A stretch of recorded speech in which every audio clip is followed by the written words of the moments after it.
Basler, Houston, Texas here. Today is July 22nd, 2010. Look at this ash tree. This ash tree is 39 years old. So that puts it at 1971. Look at this split. And I don't know if the camera picks it up, but you can catch the daylight through that split. There is about a 1, possibly 2-year callus on it. But the split takes us a good 4 feet all the way to here. And there's callus wound wood all the way to where it meets. Okay? Let's go around to the other side and take a look at it from this angle. Here it is. Again, I can see all the way through to it, and I can see daylight, but I'm not sure that that gets picked up on the camera. And the split comes down to about here. All right. Ash tree, kind of inherently structurally defective. Here's the next concern. First I thought I was just going to pull away the jasmine from the base, but the jasmine is only about 2 inches high. This is all soil. And look how easily I was able to flake away this rotted bark with just my finger. Okay? So this needs to be excavated before we can really do an accurate structural assessment. After the root collar's been excavated, it may well be that I recommend removal for this tree.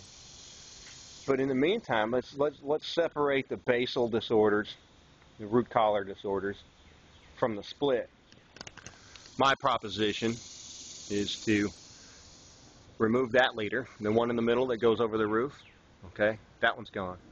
Then I take the leftmost of these 2 leaders, Big Mama, that one's gone. Then I go up here, I conduct a good 20% weight reduction prune on these 2, the ends of these 2 leaders. Then I go back over here to the one remaining one. Remember, I've taken out the one over the house. I conducted my weight reduction pruning on this. Now, this tree's been stripped out in the past. It's no surprise. I mean, if you didn't hire Bartlett, your tree was stripped out. That's the sad nature of the state of tree work in this town. The rhetoric is correct, but the end result is that the tree gets stripped out. And there's really no skill in this. Look at the Bradford pear, stripped out. Okay, look at the Chinese elm in the cul-de-sac island, stripped out. And of course this tree is widely stripped out.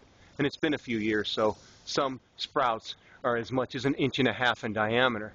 But it doesn't, in that one right there is 3 inches in diameter. That's an adventitious sprout pursuant to previous stripping out of the tree.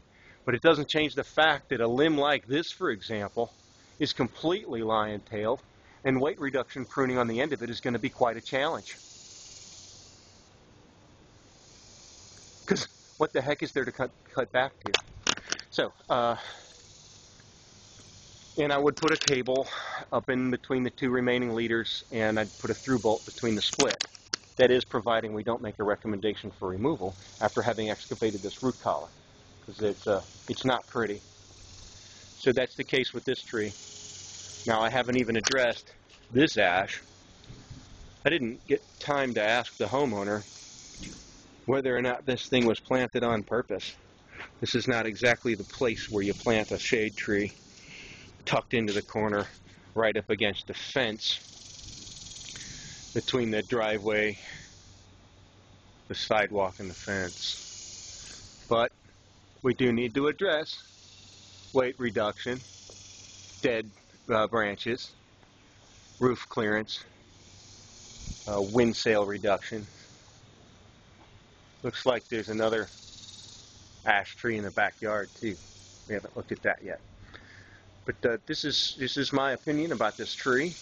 The recommendations I make are in adherence with the NCA 300 pruning standard, and also with the support system standard. You got to do weight reduction before you install hardware in a tree. It's going to be a little more difficult to convince a homeowner who's been having his tree pruned for 39 years in the same fashion to start leaving this interior foliage intact.